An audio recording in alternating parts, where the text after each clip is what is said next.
اگر کوئی بندہ مومن جو ایمان کا دعوے دار ہے وہ اپنے باطن میں جھانکتا ہے اور محسوس کرتا ہے کہ خانہ قلب میں تو ویرانی ہے، دل میں تو ایمان کا نور یا ایمان کی روشنی یا ایمان کی حرارت موجود نہیں ہے، تو مایوس نہ ہو۔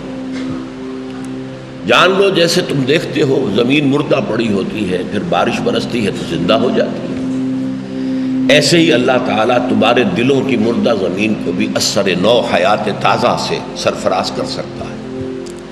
البتہ ایک کام تمہیں کرنا ہوگا، انسان کی معنوی شخصیت کے ارتقاء میں ایک ہماری ظاہری شخصیت ہے، یہ ہاتھ پاؤں جو میرے آپ کو نظر آ رہے ہیں، آپ کے مجھے نظر آ رہے ہیں، ایک میرے اور آپ کے اندر چھپی ہوئی معنوی شخصیت ہے، باطنی شخصیت۔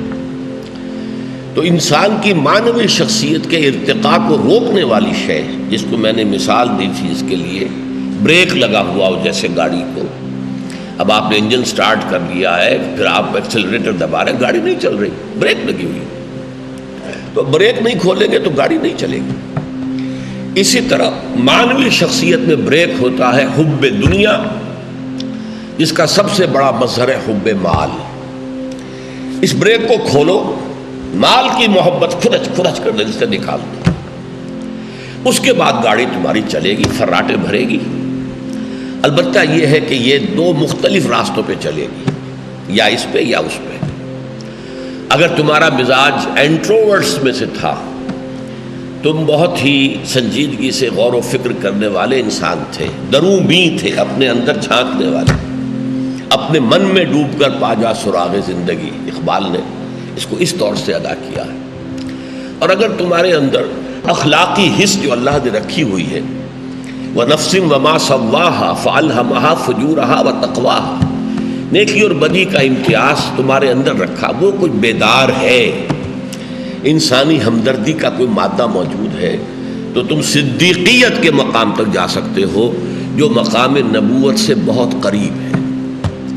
نبوت آؤٹ آف باؤنڈس ہے، پہلے بھی اکتسابی نہیں تھی، کوئی اپنی محنت سے نبوت حاصل نہیں کر سکتا تھا، مشقت سے، ریاضت سے، عبادت سے نہیں، وہ وحی چیز تھی، اللہ کی طرف سے عطا ہوتی تھی، اور اب حضور کے بعد اس کا دروازہ بند۔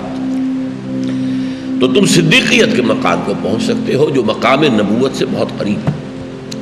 اگر تمہارا مزاج تھا ایکسٹروورٹس، کھیلنے کودنے والا، بھاگنے دوڑنے والا، خام خواہ کو لڑائیاں بھی مول لینے والا، جاتے ہوئے کہ کسی کو دھکا مارنے والا، پھر دل بھی ایسا لا ابالی سا، کوئی پرواہ نہیں، کوئی دکھ میں ہے تو ہوا کرے، کوئی تکلیف میں ہے تو ہوا کرے، مجھے کیا۔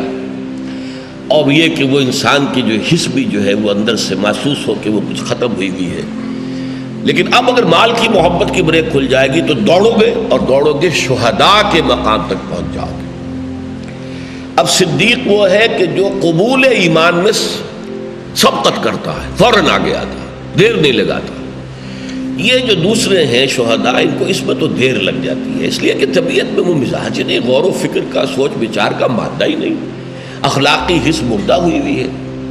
کہیں جذباتی طور پر ایموشنلی یہ غلاف پھٹتا ہے، تو پھر جب یہ بڑھتے ہیں عملی اعتبار سے صدیقین سے آگے نکل جاتے ہیں۔ ظاہر بات ہے کہ ایک ہے غور و فکر کرنے والا مزاج، درومی، اس کی جو ہے وہ قواعد عملیہ اتنی نہیں ہوتی، بھاگ دوڑ، یہ وہ لڑائی بھڑائی، لیکن جس کا مزاج ہی وہ تھا، اس کے اندر یہ کہ وہ عمل کے میدان میں پھر صدیقین سے آگے نکل جاتے ہیں۔ لیکن اس کا یہ مطلب نہیں کہ مقام شہادت مقام صدیقیت سے برتر ہے، نہیں، معاذ اللہ۔ حضرت ابوبکر نہایت نحیف جسم کے مالک اور بڑے رقیق القلب انسان، لیکن ان کے اندر جو کوہ ہمالا موجود تھا، ان کی قوت ارادی، وہ مانعین زکوٰۃ کے معاملے میں ظاہر ہو گئی۔ حضرت عمر بھی کہہ رہے تھے کہ کچھ کمپرومائز کر دیجئے، ان سے تیسرا محاذ نہ کھولیے، اور حضرت ابوبکر نے ڈانٹ دیا، عمر تم دور جاہلیت میں تو بڑے سخت تھے، اب آ کر اتنے نرم ہو گئے، مجھے یہ مشورہ دے رہے ایبدل الدین وانا حی، میرے چیتے کی دین کے اندر ترمیم ہوگی؟ نہیں ہو سکتی، اگر کوئی میرے ساتھ نہیں جائے گا تو میں اکیلا جاؤں۔ اب یہ عظیمت کا پہاڑ ابوبکر میں تھا، لیکن اس کے اوپر وہ رقت قلبی، وہ جو ذاتی نیکی، وہ انسانی ہمدردی، یہ چیزیں جو ہے ان کا غلاف زیادہ تھا۔ جبکہ حضرت عمر، حضرت حمزہ وہ ایمان لائے. صدیقین تو بہت سے موجود تھے پہلے جو ایمان لا چکے تھے. عشرہ مبشرہ کے اکثر لوگ جو ہیں وہ صدیقین میں سے ہیں. لیکن یہ کہ وہ جرأت اور ہمت ابھی مسلمانوں میں نہیں تھی کہ وہ کھل کر آئیں اور بیت اللہ میں آ کر، حرم میں آ کر نماز پڑھیں. یہ حضرت عمر اور حضرت حمزہ کے ایمان لانے کے بعد یہ صورتحال پیدا ہو گئی. تو ایک تو یہ ذہن میں رکھیے، لیکن رتبہ یقیناً شہداء کا کمتر رہے گا صدیقین سے. آخری بات میں کہہ رہا تھا، مجھے توجہ منعطف کرائی گئی کہ وہ بات رہ گئی. میں نے کہا تھا ایمبیورٹ لوگ یہ بہت شاذ جن میں یہ دونوں چیزیں، قواعد فکری، قواعد ذہنی اور انسان کے اندر کی حس نیکی کی اور بدی کی فرق کی، یہ بھی موجود، اور بھاگ دوڑ، سعی، جہد، جد و جہد، یہ بھی موجود، اور یہ انتہائی متوازن ہوں.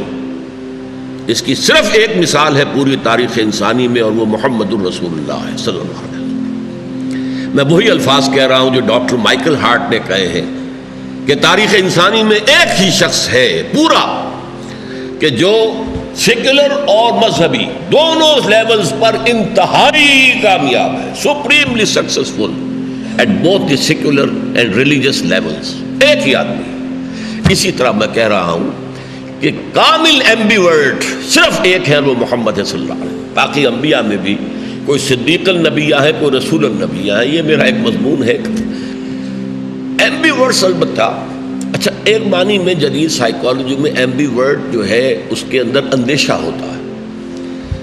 یہ جو توازن ہے، یہ ذرا سا اگر کہیں ڈسٹرب ہو جائے تو انسان ذہنی مریض ہو جاتا ہے. اس توازن کا برقرار رکھنا آسان نہیں ہے. جیسے میں نے کہا ایک انسان، اب اگر کسی دوسرے انسان کے اندر یہ شخصیت ہے کہ دونوں پہلو موجود ہیں تو اسے برقرار رکھنا بہت مشکل. صحابہ کرام میں صرف ایک حضور کے صحابی ہیں جو ایمبیورٹ، اور وہ حضرت علی ہے رضی اللہ تعالی. آپ کو معلوم ہے ایک طرف علم میں بہت بلند، فکر میں بہت بلند، اقضاہم علی، صحیح فیصلوں تک پہنچنے کی صلاحیت سب سے بڑھ کر میرے صحابہ میں علی کے اندر ہے. فکری، نظری، عربی گرامر انہوں نے مرتب کی ہے. بہت بڑے شاعر، بہت بڑے خطیب. ساتھ ہی میدان جنگ میں ان کے جوہر، ان کے تلوار جو بھی جوہر دکھاتی تھی وہ سب کو معلوم.